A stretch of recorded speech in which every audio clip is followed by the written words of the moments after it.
Okay, we are live. First thing I need from you guys is an audio test. So, Lucas, if you can say something. Yeah, hi everybody. I'm Lucas from Peaks Peak Hobby Homestead.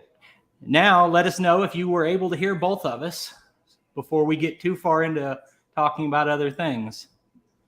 I see we've already got a couple comments. I don't know who this guy is. This better be good. We're eating dinner. I never said it'd be good. I just said we'd be on here. Is that Barb? That's Barb, also known as Brad from Piney Grove. Okay, does it tell us how many? We've got 8 people on so far. I like to give it a couple minutes before we really start. 16, they're starting to come in. Okay, so I'm glad you guys are here. Today we're going to do a couple different things. We're going to announce this giveaway I'm doing with WaySafe. I'm giving away a WaySafe trailer hitch. And we're going to read a lot of your comments, and we're going to introduce you guys to Lucas from Peaks Peak Hobby Homestead. So, I know a lot of YouTube channels, but the truth is there's 2 guys that I talk to every day, which is Lucas and Brad from Piney Grove. And we're talking every day about, what kind of videos to make and how to do this thing. So that's who I want to as my first guest for this live stream. I'm thinking about maybe doing these a couple times a month. So, all right, I guess I'm going to throw it to you, Lucas, and just let you tell them what you do, what your YouTube channel's about, whatever you feel like talking about.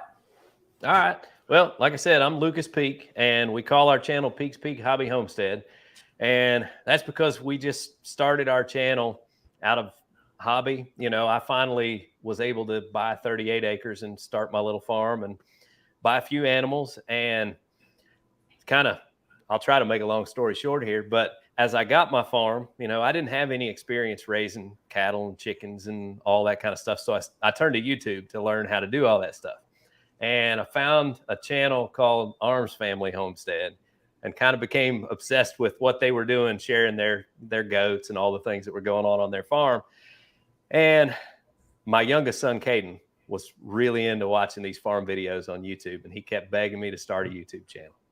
So we decided to start it up a little over a couple of years ago now, and we just share whatever hobby we're into. So we call it a hobby homestead, but it really is just about our life on the farm and all the hobbies we're into. We share our Kubota tractor, share our animals, share fishing, our pond, pretty much whatever we're into. So that's kind of us in a nutshell. Yeah, that's the way I try to do it. Basically, if you say this is what my channel's about and I'm only going to do this thing that my channel's about, it's hard to stay interested and get all the regular stuff done that you got to do every day. And talking about that, I'd never owned a big property before, and I've just got 20 acres, and I feel like maintaining 20 acres is like a full-time job. Just taking care of your own property and trying to make it look nice. But you've got a full-time job. You're a pastor, you run a YouTube channel, and you just opened a coffee shop. Do you have a clone that's helping you do some of this? I stay pretty busy. That's the truth. Now, I'll kind of downplay a couple of those things. As far as pastor goes, I teach in our congregation, but there are several other guys that kind of share in the load in that. So I don't have full duties of taking care of all that. And I have a wife and daughter that have passion for coffee, and I help them open the coffee shop. But they manage it. They do the, taking care of things at the coffee shop. And so really the things that I do outside of my full-time job are things that I enjoy on the farm, mowing and weed eating and taking care of the farm. This is kind of what I've always wanted. So I don't really see that as work. So all in all, it's a good time.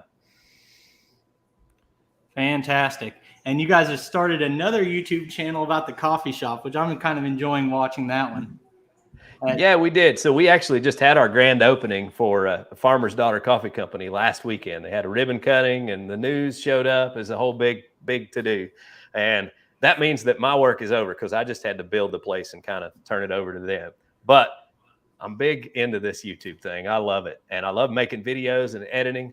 And my daughter's good at the whole coffee thing. So I want to share that with the world. So we started a channel for her. We don't even have 100 subscribers yet on that, but Farmer's Daughter Coffee Company. Awesome. So we got quite a few people in here now. It keeps ticking up.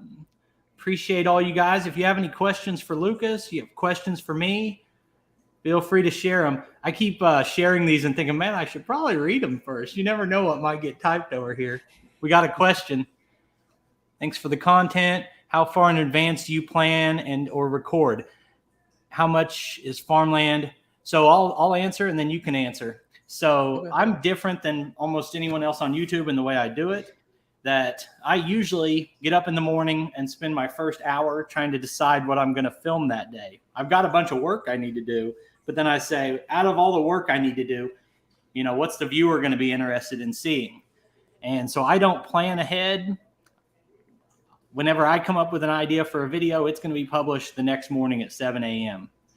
My property's 20 acres. I'd say we live on 5 is woods and 12 is farmable. That's all used for hay production right now, but might try to do something else with it in the future. You got an answer for that question, Lucas? Yeah, sure. So as far as my YouTube channel goes, I'm usually planning content a couple of weeks in advance. Because I have a full-time job and I want to maintain a schedule with when I publish videos, I try to have at least 3 videos scheduled at any given time so that I don't run out of content. So I will record videos on the weekend. I might record 2 or 3 videos worth of content on a Saturday, and then I'll edit it throughout the week and get it scheduled for the following week. So we run a little bit behind, but it's just what I have to do to keep up with my job. And as far as farmland per acre, I'm in Kentucky. I'm in the Kentucky, Ohio, West Virginia area.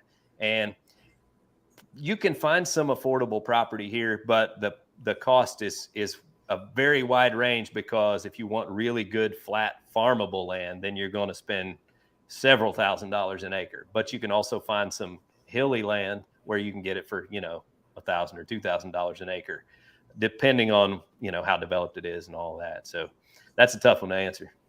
Yep. And actually the property next to me, my property used to be 40 acres, and right before we found it, it was split, and the property next to me is for sale. So I might get a neighbor out of this live stream, but I'd love to get that other 20 acres, but I don't want to invest any money right now. And love the question. And what you were saying about how you do, most people do their content that way. They at least are a week or so ahead, but I'm like, if I buy someone a gift, I can't wait till the occasion to give it to them. So it drives me crazy having something published ahead of time. Love the question. We got another one here. This is my friend David, who's got a 2038R like I do. We did a video together about some of the upgrades and features he got on his that I wish I had. So he's asking us for man, don't ask me about my back burner stuff. I'm not that great at follow through. So we before we bought the property, I said, I want to start a Christmas tree farm. What am I going to do with 20 acres? I thought about that for a while. I said, I want to start a Christmas tree farm. Well, everything's a lot of work. We planted, I think, 750 trees. The first time it got really hot, half of them died in 2 days. And I said, I think what I'm going to do is put the brakes on and wait a year and see what happens before planting any more trees. And the hay wagon, I think that's going to be a fall and winter project. I got it started, and then now I got too many things going. All right, hey, so before we go on to any more questions, tell them what kind of tractor you have. I don't think you mentioned that, have you? Yeah, no, I haven't. You can probably tell by my hat, I've got an orange tractor, or as Brock would call it, a lawnmower. But I've got a Kubota BX23S, and I love it. I bought this 38 acres, but really it's 4 acres of kind of pasture land, and the rest is all trails and woods and kind of a playground for me and the kids. We like to ride dirt bikes and all that kind of stuff. So I needed a tractor that I could, maintain trails and move a little bit of dirt. And I needed a lawnmower. So I bought the BX23S because I could get a mid-mount mower for it. And I've always called it the Swiss Army knife of tractors because it does everything. And it's not the best at any one of those things, but it's really good at a lot of them. That's how I would describe the tractor. And I've been super happy with it. I would say a lot of people would be surprised how much of their work they actually could get done with the 25 horse. The only thing I would say about your Swiss Army knife, though I'm not making any orange jokes or anything, is you got the pin-on bucket. So if anyone knows a good solution, an inexpensive way to turn that pin-on bucket into a skid steer quick attach, help Lucas out with that. I think he needs to join the grapple community, but he can't do that with a pin-on. Yeah, there's no doubt. You know, I didn't do all that much research when I chose the Kubota tractor. Really, their reputation is what sold me on the Kubota. And when I looked at the pin-on bucket, I really was just looking at lift capacity. And I was like, oh, it lifts more. That's what I want. And I didn't see myself needing a grapple until I got to work with it. And I regret that part. Have you ever tried a 4-in-1 bucket? It's the next question we've got here. I've used one 2 different times, and I was pretty impressed with it. Whenever I first saw the 4-in-1 bucket, I thought this is one of those gimmick things where usually a multi-tool isn't good at anything. But I changed my mind after using it a couple times.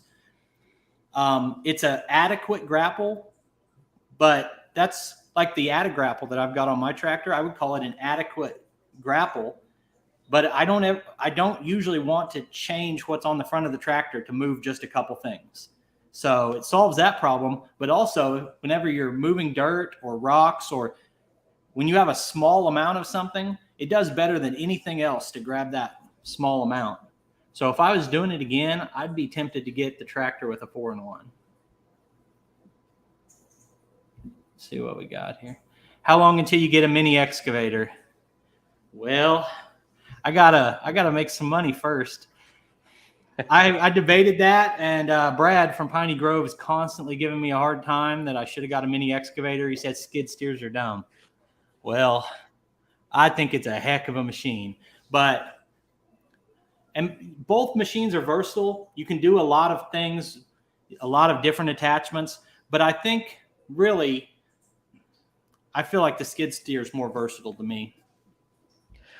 I would have to agree with that, but I will say I was watching Brad's last video where he was picking the small tree stumps out of his pine trees. And I thought, man, that thing really does a good job with that. A mini sure would be nice. Yeah, I'd have a hard time picking if I was buying again because they're both so useful just in different ways. Okay, so we got a full group of people in here. I'm going to show this real quick. This is the WaySafe 180. And WaySafe sent me this. Basically, the conversation was I was interested in this and I wanted to check it out, but I don't need it. So instead of asking them to give me this, I asked them if they would send it so I can give it to a viewer. So this is what it looks like. And we're going to give this away in the next 2 weeks. It's pretty nice hitch. Now, this does not have the weight gauge built into it like all the other WaySafe products. It's more like it's just a reversible. So you can pull the pins out of it, flip it over, and have your other ball. It's got a 2-inch shaft on it, rated for towing up to 12,500 pounds, 1,500-pound tongue weight. Fantastic product. Love all the WaySafe stuff. So I showed this in the video that comes out tomorrow. And in the next 2 weeks, I'm going to do another live stream and we'll announce a winner. So if you guys are interested in getting this hitch, then comment on the video that comes out on my channel tomorrow. And we're going to choose from those comments on Facebook and YouTube. We'll choose a winner and announce it in the next 2 weeks. So that's a nice hitch. I'm going to comment.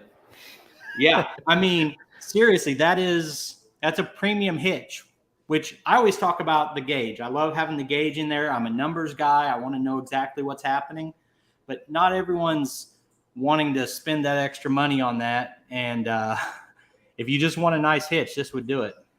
Yeah. Oh, we got another YouTuber on here, One-Eyed Customs. If you guys know neighbor Doug from Hometown Acres,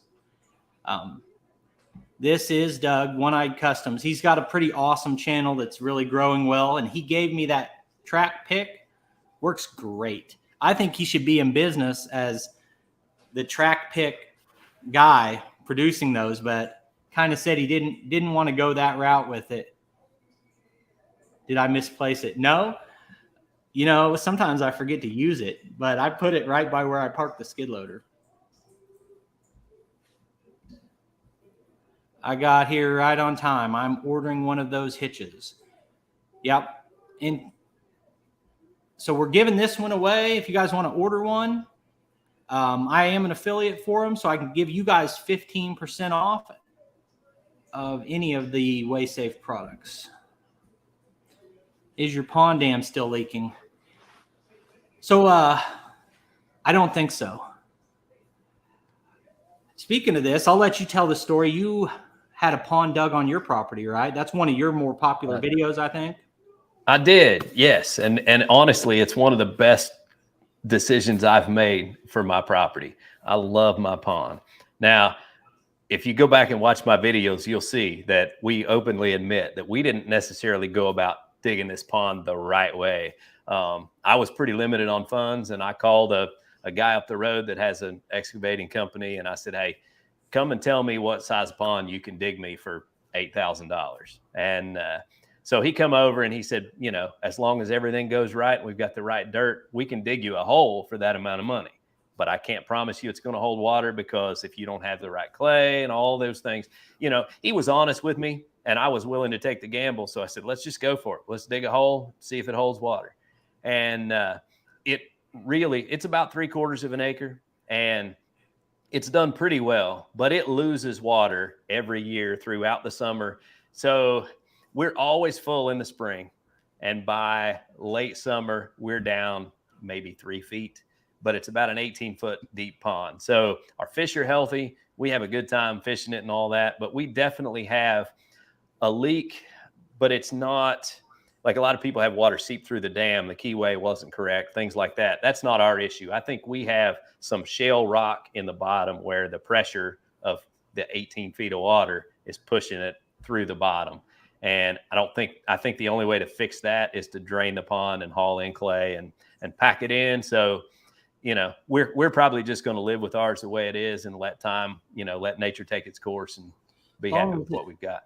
As long as when it fills up, there's some fish in there, you got what you need, right? Right. I got kind of lucky on my expansion. Whenever I dug out that extra section, it was all clay. I mean, everything was perfect clay when we got down far enough.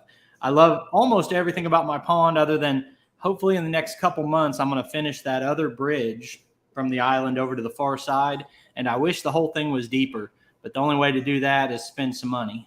And I try to avoid doing that any more than I have to. Hey, real quick before you get to this question, since we're talking about ponds, when you dug your pond, did you put structure and stuff in your pond? Like, how did you set yours up? I don't think I've ever seen that. Nothing at first. It was just shaped clay. And then we took about a month later, I had this giant stump that weighed like 5,000 pounds. I literally couldn't carry it with the skid loader. And like one of my most popular videos was trying to dig that out with a mini excavator that weighed less than the stump. I think I remember that. Yeah, I ended up breaking it in half, and it's still 4 foot wide or more. I took it down and dumped it in right next to the bridge in the new part, and that is where the fish are congregated. Works great. And then when we did the other bank, we had a 3 foot wide pond bank on the other side, and you could hardly get down it. You couldn't maintain it. And the neighbor said it was leaking onto his property. So we did a kind of a halfway accurate way to widen it by driving that mini excavator out onto it and digging where we were driving. But I think it's worked, because I was bringing in fresh clay and he was digging as deep as he could to make a keyway and then packing it in. The only reason I don't give a confident answer to that, because it's not flooding into the neighbor's property and it's holding a reasonable volume, is that it's been dry here. And I think before I feel really good about it, I need water level to be another foot or two up, just because I don't know where the leak was. Yeah. So how many gallons of diesel fuel do you guys estimate you use annually for your machines? That's a hard one because I'm not the kind of guy who keeps track of stuff. I've got a 50-gallon diesel tank, and I probably fill it every 2 months, which doesn't seem like enough. But also, every time I take my machine anywhere, I stop and fill it, so I'm not emptying out my tank. I would say the skid loader uses 2 gallons an hour, and the tractor is 1 gallon an hour. And the two machines are almost at 1,000 hours combined in less than 3 years, and a year and a half on the skid loader. Yeah. You're a lot more dialed in than I am. I only have the one machine that burns diesel aside from my truck, and that's the Kubota BX, and it's a fuel sipper. Now, I fill up 3 5-gallon cans and have to fill them up about every, I would say, month and a half, 2 months in the summer, maybe every month. But, yeah, I don't have a scientific answer to that one. It says, if you could tell a person to watch one of your videos off your channel, which one would you choose? That'd be the next one. Because I would say that I am continuously right on the verge of greatness. Just haven't got there yet. That's a pretty good answer. I was going to say that I don't think you could get the gist of my channel from one video, because where I'm a hobby channel and I share whatever hobby I'm into, I literally don't touch on everything I do in any one video. I do have a regular Tractor Tuesday where I share something about the Kubota tractor every Tuesday. And so, you know, I have several tractor videos. If you're into Kubota BXs, that would be a good place to start. But yeah, we're kind of all over the map. I'm pretty proud of my tree felling stuff, even though I'm still an amateur. And when a pro watches, they have a lot of advice, and you get a lot of negativity on tree felling videos. But from the fact that when I recorded the first tree cutting video, that was the first tree I'd ever cut. Yeah. And to the point now where I feel like I at least halfway know what I'm doing. I'm pretty proud of that content, really. Yeah. Let's see what other questions we have here. We got yeah, I would love to have a forestry mulcher. That is in a whole nother budget level. I set my machine up for it. I paid for the severe duty door and the high flow, but I'm not ready to spend the money on. I don't know how to justify that money, and no one wants to sponsor it. Lucas, we got a question for you here. Yeah, I saw that. I was kind of wanting to answer that. So for everybody who is not familiar, I posted a video today where we're getting ready to do a cabin build series. We're going to build just a little camp cabin up by the pond that we built. And we wanted to put an outhouse in, but as I started kind of checking into the legalities of it, it's not legal to put an outhouse in Kentucky. So I decided my solution would be to, since porta potties are legal, I'll just build my own porta potty and we'll have to service it. So we're building what looks like an outhouse, but we put a plastic 55-gallon barrel in it. And then we put the like RV tank treatment in that. I set it up to where it's within 150 feet of the road, that the trail that leads to our pond, so that we can get a pump truck in there if we ever need it. But I just be honest, this is kind of one of those things that it's not going to get used very often at all. If we camp up there and the ladies camp up there with us, they might use it once or twice a year. As far as the rest of us go, I mean, normally we come down to the house to do our business. So I don't see servicing it being a real issue, but we built it so we could get a pump truck to it if we need to. Yep. Good question, Chris. And someone else hadn't caught your channel name. Yeah. Peaks Peak Hobby Homestead. So my last name is Peak, P-E-E-K. And so kind of a play on the whole Pikes Peak thing. We call our hill Peaks Peak. How's the milling going? I love it. Now, the truth is, my intention was to do a lot of milling, but I think firewood and sawmill work is fall and winter work and spring work even more than it is summer work. I hate wearing chaps when it's 90 degrees outside. but Sure. I'm trying to mill at least once a week on video. And my dad is coming tomorrow. We have that cottonwood that I cut down that's like, I don't know, 30, 34-inch diameter cottonwood that is, I cut it to 10 or 12 feet, somewhere in that range. And we're going to see if we can mill the biggest thing we've done tomorrow. So that'll be out Saturday. Yeah. You live next to a sawmill, don't you? Is that? So what is across the road from my farm is a log holding yard, because there's a mill just a few miles away and they don't have enough space to hold all the logs. So they buy and sell logs over here and then they truck them to the sawmill. And that's pretty cool to watch. Pretty big operation there. I also will mention that we're hoping to get, my buddy Justin's got the Woodland Mills, same model that you've got. He's going to bring it over. We had a big tree fall this spring and a great big hickory. And the biggest log I've got is 30 inches, but he's supposed to come over in the next few weeks and we're going to mill that up. Awesome. So we got a question here. 3025E, your opinion, 5-foot brush hog too big? So you actually have a 25 horse, and I'll let you give your thoughts on it. But for me, the rule of thumb has always been that a foot of brush hog for every 5 PTO horsepower you have. So you have 20 PTO horsepower. By the book, it should probably be a 4-foot. And that's what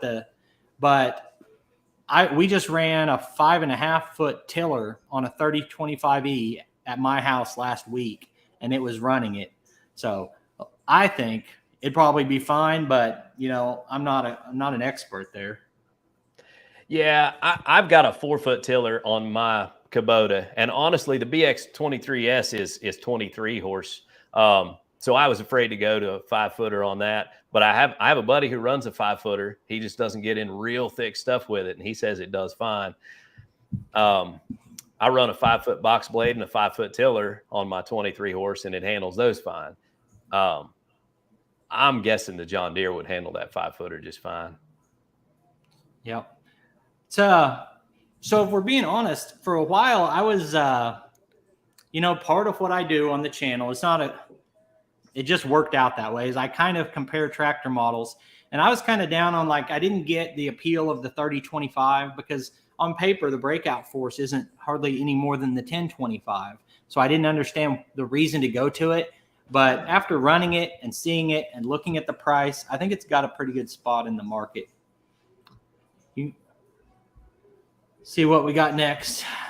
Talking to you. Is that the name for what you're doing? Am I way behind? Nope, not too far back on the comments.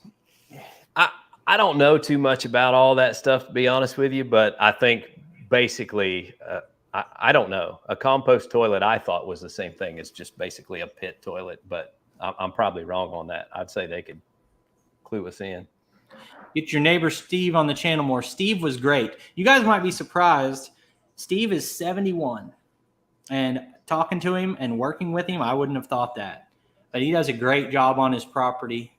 Has that 3025. I really enjoy having more voices on the channel because I only have so many things to say. So if we can show other people's opinions and other people's tractors, I think it's great.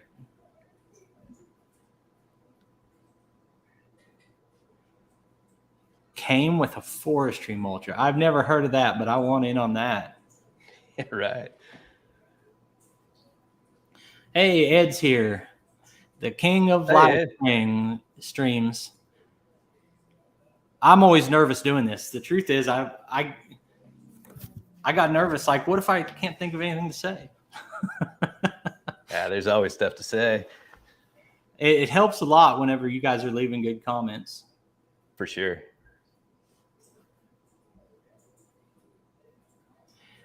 There's some truth in that. If you oversize your implement just slightly, if you're mowing light grass, you can probably go at a regular speed. But if you get into some heavier stuff, you just got to go slow. That was kind of my theory with the box blade. Everybody kind of tried to steer me away from a 5-foot box blade, but with my trails, I wanted to be able to cover 5 feet. And I thought, man, I just pull less material at a time if I have to, take smaller bites. And I've found that I can pull a 5-foot box blade full of dirt with mine, and it does just fine. So Awesome. Old Iron Acres. That's another YouTube channel that I've talked to a good bit. Anyone own a tractor in here? You know, that I'm going to pitch something else I got going right now. It's just that Facebook group. I think it's pretty cool. It's you know, just a free thing. You just join, and the only difference there between like the Facebook page is that if I'm working on a project and you've done something like that, you can share pictures, have conversations with other members. Pretty cool deal. So if you're not in the Facebook group, you ought to give it a join. But the reason I thought of it when I saw that question is I ask a question when you join the group. You're supposed to answer a question just to make sure you're a real person. And the question was, what tractor do I have, is what I meant. But it's kind of vague. Half the people are telling what tractor they have. And a lot of people don't even own a tractor. Nothing wrong with that. But I was surprised by the number of people who watch my videos but don't have a tractor. My favorite type of trailer to haul my equipment on is one that I don't have yet. The one I have is the perfect trailer for a 5,000-pound tractor, but it's not perfect for everything else I do. It's barely capable of hauling the skid loader, and I'd rather have a flatbed because it has other advantages. Hey, we got one of your fans in here, Lucas. Right on. Let's see what else we got. I've never done that. I've seen them. I think it's a cool idea. Yeah, I've seen the finish mowers. In fact, my dad had one of those finish mowers years ago that he pulled behind his four-wheeler, but I never did use it. Are you guys interested, before I answer this one, I don't know how many of you remember seeing that two-wheel tractor that I went and did a demo on. I thought it was pretty darn cool. If you've got a property that you want to maintain and you're wanting to do it on a budget, you don't mind a little bit of work, these two-wheel tractors, think of like a giant, like the biggest walk-behind tiller that you've ever seen. Then just imagine you could unclip the tiller head, take it off, and put on a brush cutter, take that off, put on a flail mower, take that off, and put on like a log splitter. You can put like 24 things on it. And my dad, like an old Gravely. Didn't Gravely make something like that? That's what everyone told me. I wasn't aware. Yeah. So Gravely did that before. Now BCS has been doing it also for like 30 years, but they were mainly in Europe. But Gravely was before that. My dad has like a one from the 1950s or older that still runs and is kind of an interesting machine. I was trying to decide if I should do a video on it. That sounds pretty cool. Yeah, I like old stuff and beat up stuff. I didn't buy it because I was afraid I wouldn't know how to keep it running. But I'm thinking over time I want to transition more to use stuff. You can watch videos on YouTube and figure out how to keep it running. What? Like there's tutorials on here? I thought it was just guys talking. Brad, you got Swisher pull behind mowers. Oh, that's right. Are you talking about something? You're not talking about the one you just got. Let's see. Do you have a side-by-side, and why don't you have one? You can go first. I don't have a side-by-side because I don't have the money for a side-by-side, but I really want one. I've been talking about it for several years, and one of these days I'm going to break down and buy one, but I don't have one yet. I kind of think I'm right at the limit of it being worth it. With 20 acres, and I do 90% of everything I do on about 6 acres. And most of it, I don't go back there every day. So I'm questioning if I really need it. And yeah, see, they're just so expensive too. I'd love to have one if they were free, but they're not. Yeah. I mean, they're the cost of a vehicle, or at least what a vehicle used to cost. And I have trouble spending that kind of money for that. But man, it would get used here. I have company that when I want to take them up on the hill, I've got to take the full-size truck up the trail, and it takes forever to get up there. That's the main reason I'd like to have one. I could also stand to lose about 50 pounds. So when it's 200 yards from the pond to the shop, and I'm messing around down there and I have to walk up to the shop 4 or 5 times, it's probably worth it. Meet any YouTuber in this. So one of them was meeting Adam. I already got to do it. And obviously we met that day, which was a lot of fun. So that one was on the list. Yeah, that's cool. For me, I know a lot of the big channels. Tony's Tractor Adventure was an awesome one, but I'm a big fan of the Morgans, Outdoors with the Morgans. And for some reason, that's one of the only channels I've never talked to. I have two favorite YouTube channels. Of course, I mentioned Arms Family earlier because I've watched them for years, and they were kind of part of the reason why I got started YouTubing. But Kendall Gray, I love watching Kendall Gray. I think we talked about him the other day, and you didn't know who he was, but Kendall Gray has some of the best content. He's so funny. Well, that's cool. I'll have to check it out. Huge. It's amazing how many times you find a huge channel that you've never heard of. It's like, how did I miss this whole trend? Daniel Arms was a deal where I thought he's an awesome guy. I talked to him fairly often, and really humble. Didn't care whenever we met that I had 12,000 subscribers and he had 750,000. Didn't care. Put me in his video. Great guy. Let's see. Getting behind on the comments. Oh, I saw that one there from Kentucky. I'm from South Shore, Kentucky, which is near Ashland, Kentucky, right on the Ohio River. That's I don't know how to help you there. I don't have that expertise necessarily. David wants to see that 2-wheel tractor. I'm thinking we need to do it. Oh, absolutely. My dad's kind of enjoying being in the videos, so I'm thinking we're going to do it. I think we're going to do it like once a week if he's got time.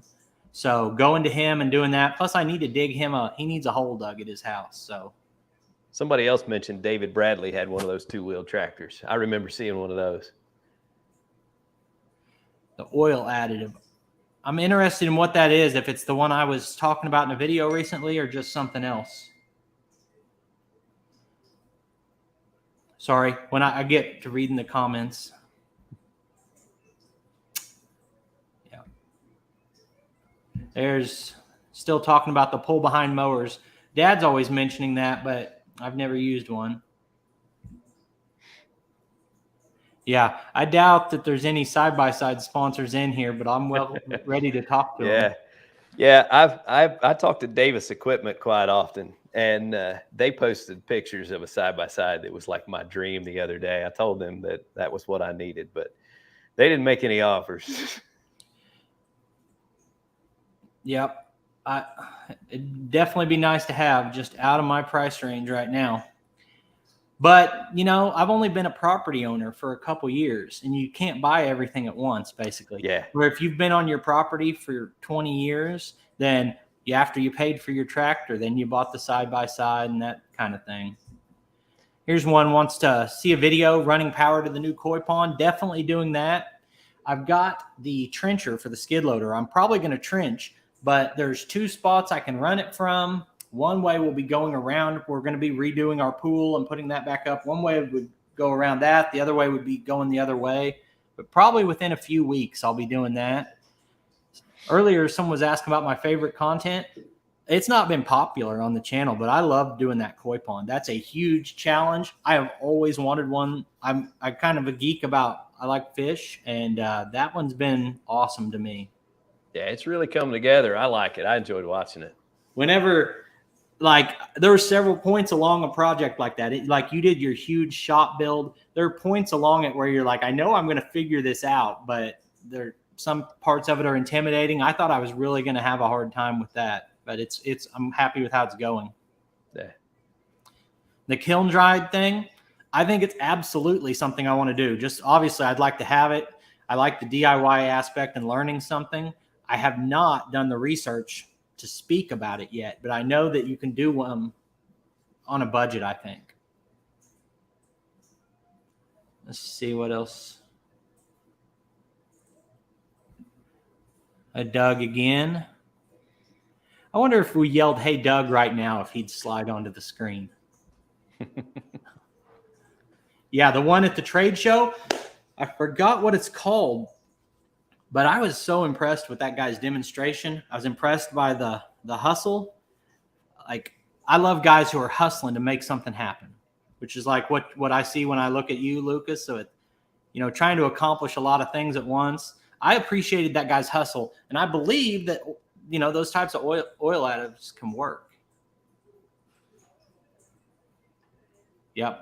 So this is something I forget whenever I look at the videos. I don't know if you ever think of it that way, but I'll look and say, well, that didn't get a lot of views, so no one cares about the koi pond. Maybe I shouldn't make any more videos about it.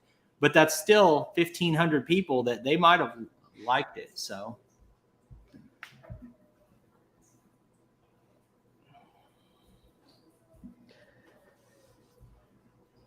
All right. You got any stories you want to tell? 16-inch crappie video dropping. Yeah, so we got a story there. I wasn't home. My son-in-law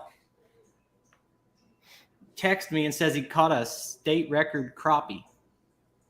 And he's freaking out. Like, there's a record. He's calling the game warden. Like, he said that if you catch a state record, then they give you money or something. And he's like all excited about this. And then I get there, and apparently he said that they put it in a bucket, and the bucket got tipped over and it fell back in the pond, and it's still in there. And I always think, well, I'm not buying all this. Yeah. He did show me a picture. Yeah, I was like, I doubt it. Can't believe it's a state record. It's a little pond. But they did show me a picture of one that they measured at 14 inches. I have no idea if that's a really big crappie or not. My biggest fish story is I was set up catfishing one night, and I had a brand new rod and reel set up, and I was baiting up another one, and off that new one went into the lake. It's a big lake, and I was devastated because I lost my rod. I baited up the other one, and I fished. Several hours later, I got snagged. I reel it in, and it was wrapped around the line of the rod that I had lost a couple hours earlier. Pulled the line back in, pulled the rod in, reeled it in, and there was still a 5-pound catfish on it. That's my best fish story. So 2 days ago, when my grandson was in the video with me, he came over and stayed the night. And late at night, he's watching Arms Family every time to go to sleep. And we're watching him fish. And I think it was a new video. Could have been an old one, but he did the exact same thing you're talking about. And I'd never seen it before. That he goes, I had 3 poles here. I was talking to the boys. I turn around, and there's only 2. And he used one of the poles to reel in the other pole. And it still had like 6-pound catfish on it when he reeled the pole in. That's awesome. Yeah. I thought I wouldn't be able to pull that one off, I don't think. Doug's talking about bears. I have never seen a bear, hoping not to, but it is a real issue with predators around those ponds.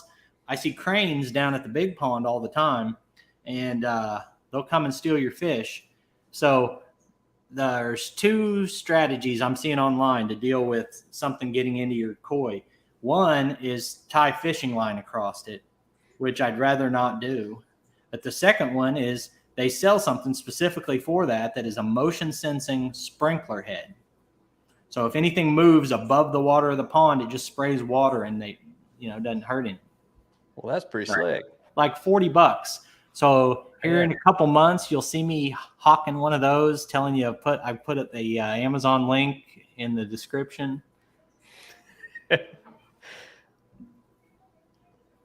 Barb, why you got to do me this way? Yes, I did lose a rod in Florida. I was in Bradstown, and we go to Panama City every year to fish. And this last year, I bought a new rod and reel. I was excited about it. Spent $400 on this rod and reel. I had it leaned up against a rail while I was baiting up another rod again. And that rod went up and over the rail and out into the bay. And I didn't catch that one again. I doubt it. Doubt you would have. So my history with fishing is, when I was a kid, I went fishing with my grandpa all the time. We would catch, a whole stringer full of bluegill, and then we would clean them. I would sit there and clean them with him. This was, fairly regular thing. We might have 100, because he would take a bunch of the grandkids, and we might have 100 bluegill and a few bass, and we would clean them all, and then Grandma would cook them right then. And that was great memories. But as an adult, I was like, I don't feel like I have the patience to sit there. And then all the hassle of setting up the rigging and finding someone that'll let you fish. And so I hadn't done any fishing in a long time. but my grandson is so into it, like Yeah. day and night. That's all he wants to do. So, and now I was like, I'll do it for him. But now, once I almost caught that catfish, I can't stop thinking about that same catfish. I want to catch it. That's how I am with fishing, man. I get obsessed with it. This one's about the truck video. That truck video was crazy. So mostly I try not to leave negative comments or reviews on anything. But when I just bought that truck, it was an $83,000 truck. And that like made me physically sick spending that, but I did it. And then by the time it took 3 months to get there, I was wanting to cancel it, but I went ahead with it. And then when a few months later, transmission failed, for about 30 minutes, I was angry enough to make a complaining video about that. And then somehow out of everything I've ever published, I got over 4 million views. And there are a lot of angry people that hate me for buying a Ram, hate me for complaining about a Ram. Just so many, like the regular viewers are amazing. When I complain about negative comments, I don't mean you guys. Because if you tell me something like, hey, you should have done this thing different, that's fine. But when you get like 200 comments in a day that say you're an idiot, it's like, it can get pretty frustrating. So I thought I would sum everything up from a year of comments, thousands and thousands of comments, and lay it all out. And I did that. And then what did I get? Like angry comments. Yeah. Anytime a video goes viral and reaches an audience that doesn't know you, that's when, you know, the mean people just come out of the woodwork. And I don't understand that mentality, but it happens. So while we're talking about viral videos, you had a 1 million view video building a shop. One of the best build videos I've ever seen, where you went through the whole thing, a lot of DIY stuff, just a good video at 1 million views. So any stories from the build or the video or anything else? Yeah. So me and my son, when we started that build, my son was 18, and, you know, he's kind of worked with me building stuff for ages. So by the time he was 18, he could pretty much build anything. And so he was a huge help. And we did the whole process, just me and him, until we got down to pouring concrete. We called a couple of buddies to have them come and help us. But we wanted to build the building and do everything ourselves. So we had never finished concrete, but we just decided we're going to pour it and finish it and do everything just so we can say we did it all. And the most difficult thing was setting the 28-foot trusses with just me and him. We had to kind of come up with some rigging to slide the trusses up the outside and flip them up and all that. But we came up with some pretty unique solutions. And that whole series, we actually put out a video on kind of every step of the build. And so the time-lapse video that ended up getting 1 million views was an afterthought. I just went back through those videos and pulled my favorite parts out of each one and made a compilation video, and it did pretty good. So. Yep. I think those are the best. I publish too much to only do the end video. So I do them vlog style, but like that pond, I've got 7 20-minute videos. I've got that all edited down to about 15 minutes where I think I really tell the story well. And that's the one that you hope everyone watches. Gives them that much information. But yeah, I plan on doing the same thing with this cabin series. I'm going to do, you know, kind of step by step and just share as we're building. But then at the end, I'll try to make one big video showing it all. So right now we've got 62 people watching, and I don't know if it's the same 62 people as earlier. So I'm going to say it again. I've got this right here. Oh, I didn't keep the pin in it. I'm falling apart. So I've got this WaySafe 180 reversible hitch that I'm giving away in the next 2 weeks. So if you watch tomorrow's video and leave a comment, we're going to be giving that away. And I just wanted to say that more than once in the video because I really appreciate WaySafe. You know, I've done sponsored content with a lot of companies, and I've had a lot of opportunities I've passed on. You get all kinds of opportunities to try to make money off of your channel and pitch products. And I turn a lot of stuff down. I'm sure you do too, Lucas.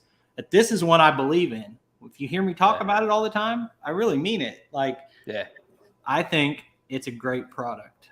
Yeah, well, before we got on here, you were kind of explaining to me the statistics of, you know, how much tongue weight you need and all that. And I'll share a little story of how I figured out that whole towing process. When I was about 20 years old, I used to ride motocross, and I had a little car with a like an 8-foot trailer, 6-foot trailer, something like that I would haul my dirt bike on behind the car. And I headed out to Indiana one time on a trip with the dirt bike on there and no tongue weight. And I could run like 40 miles an hour before it would start swaying. And I stopped at a gas station and I bought a bag of sand and threw on in the front of the trailer, and it completely fixed my problem. So that's kind of how I learned what causes your problems. Yeah. And so my deal with that, regulars have heard it, but I never had a dump trailer before. I bought one, hauled rock with it maybe a dozen times. Everything was smooth. I'm like, this is great. Then one time the loader put the rock a foot too far back, which is easy to happen. I'm not complaining about the loader, but I mean, I almost completely lost control of the truck at 55 miles an hour, and I needed to stop. And I didn't know that you can squeeze the brake controller. I knew it existed, but I'd never processed that information, and I didn't do it. And I almost lost control. And I said, man, this is a critical thing. When then I found out about that product, I'm a believer in it. And Ford is now putting that same technology in their new trucks. It's right on your info screen. It tells you, on well-equipped new Ford will tell you right on the info screen how much pin weight you have. So what that tells me, a well-equipped new Ford. I shouldn't have, but I did, a Dodge. But what that tells me is that probably within 10 years, you won't be able to buy a truck that doesn't tell you your pin weight. But anyway, I think it's a great product. Now, I'm going to shout out Ritter Bit Will Do here. John Ritter. Hey, I've John. met a couple times in person. Fantastic guy. Great YouTube channel. And gave me a shout out a long time ago when I was just starting. I always appreciated that. So I appreciate you being here, John.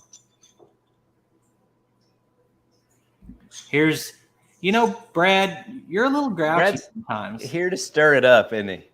So I said at the beginning that I've got the reason Lucas is my first guest as I restart doing these lives is because I know hundreds of channels. I talk to two every day. Me and Piney Grove and Lucas talk 25 times a day. Sometimes I might send 200 messages in an hour. But so Brad's a friend, but he's also a grouch. He doesn't like Fords, apparently. He also doesn't like skid loaders. And I just told him I was building a pergola. He got a little offended by the pergola. I hate the pergolas. Just don't bring them up around him. I really wish you had a picture of your skid loader parked by a pergola as your background right now. Would have been perfect. I was thinking about doing it and just didn't get around to it. I appreciate you, John. Here's a good question. If you guys ever buy a different tractor, would you go bigger? So I'll tell my story real quick. I had a manufacturing business. I needed a forklift. I thought, well, forklift can only do one thing, might get stuck when it needs to go outside. Like, it wasn't practical. Where I was at, I needed a way to move heavy freight is what I needed. And so I started watching Tractor Time with Tim. At that time, he was doing everything with that little 1025. I didn't know anything about tractors, didn't have any experience. And he was using that 1025. And I was like, wow, that's amazing what that can do. And then he wanted a 2038. And he was calling that like a bigger tractor. And I thought, well, I'll go with the big one to start with. I thought I was getting a big tractor. Well, with everything I do, I needed a bigger tractor.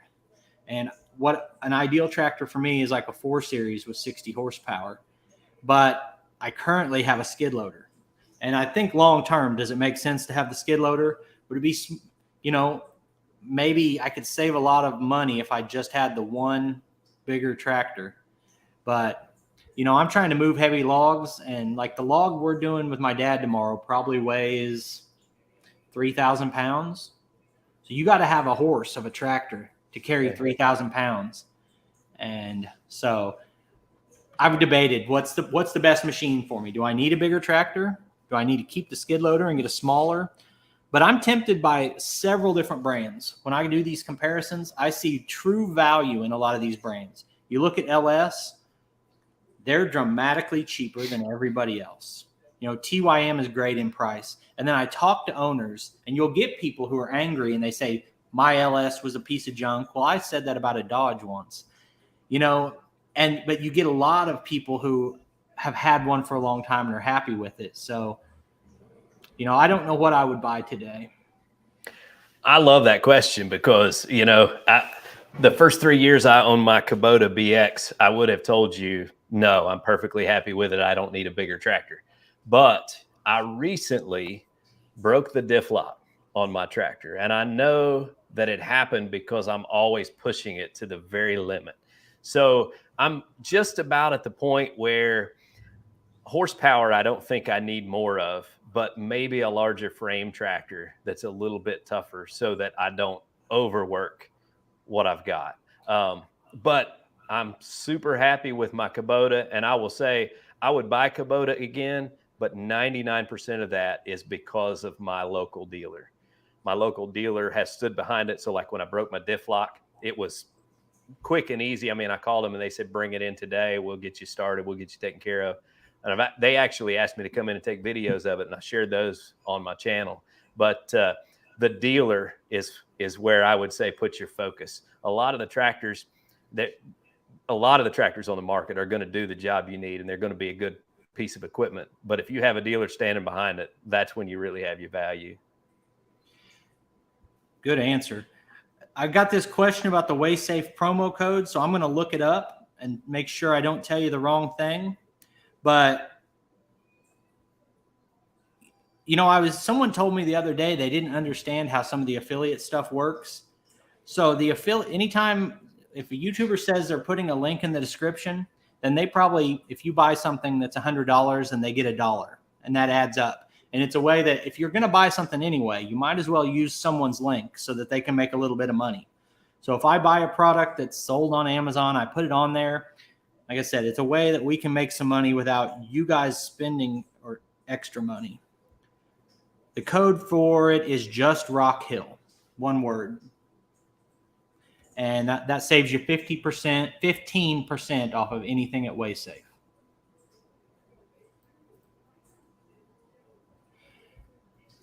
Let's see.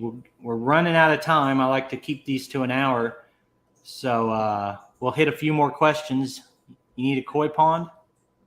I love your koi pond. It's awesome. And I have a little duck pond over by my house that I really should turn into a nice feature like you have. You're going to see a video next Tuesday about me digging the silt out of my duck pond, but it's kind of just a water hole for the ducks is all I've got.